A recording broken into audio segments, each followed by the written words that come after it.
So imagine for a second just waking up tomorrow and you've completely lost your personal freedom. Oh, boy.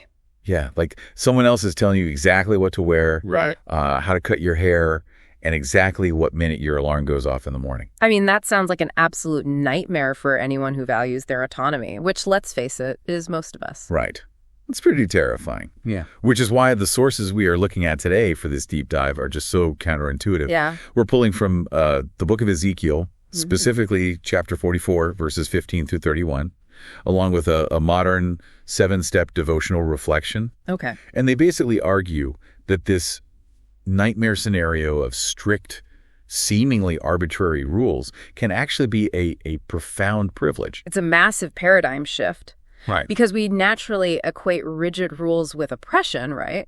But these texts are trying to flip that entirely on its head. Yeah, so the author of our modern reflection starts by talking about their time enlisting in the Army. Like you step off the bus and suddenly you aren't even a name anymore. Right, you're just a number. Exactly. You are just a number. Your entire schedule is rigidly controlled down to the second.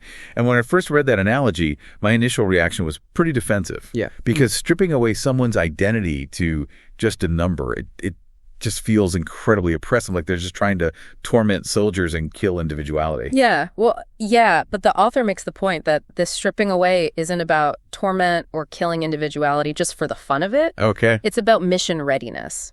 In a military context, one person acting on their own arbitrary preference can literally cost lives. Wow, yeah, that's true. You train to act on command because the mission is critical. Your individuality has to take a backseat to survival and success. Right, and that urgency is exactly how the text connects this military mindset to the ancient Levitical priests described in Ezekiel 44. Right. Specifically, this one subgroup called the sons of Zadok. Yeah, the historical context of Zadok's descendants is really key here, because not every Israelite or even every Levite got to draw near to God. The sons of Zadok were granted this incredibly strict role because they stayed faithful when the rest of Israel went astray. Oh, interesting. So the intense regulations they faced, they were directly proportional to the immense privilege of entering God's presence. Okay, so if we treat these regulations like their military uniform, the details are highly specific.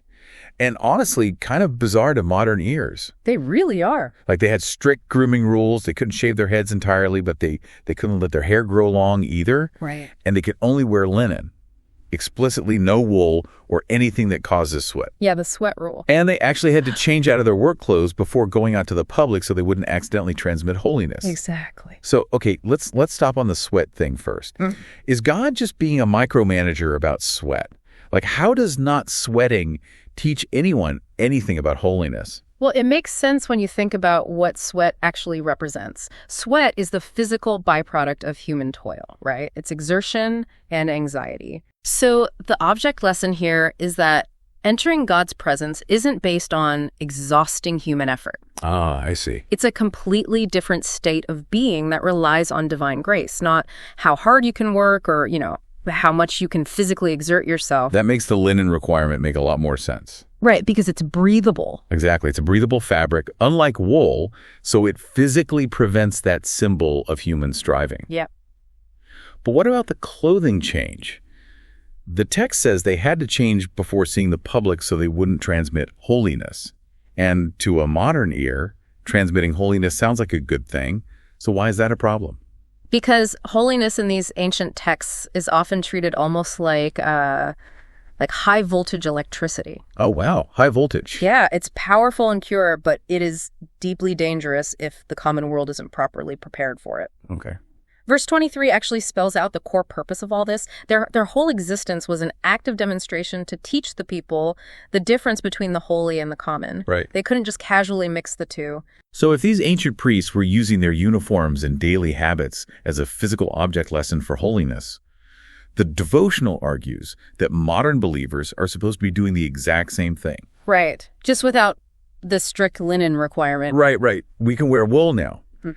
But the reflection points out that modern believers are permitted to draw near to God through Jesus, which means that same weight of purpose applies today. And this completely reframes how we view obedience to rules. The big aha moment from our sources is that God's commands shouldn't be viewed as oppressive restraints designed to kill freedom. Okay. Instead, they are described as a life-giving order. I love that phrase. It's not a cage, it's a framework. Precisely.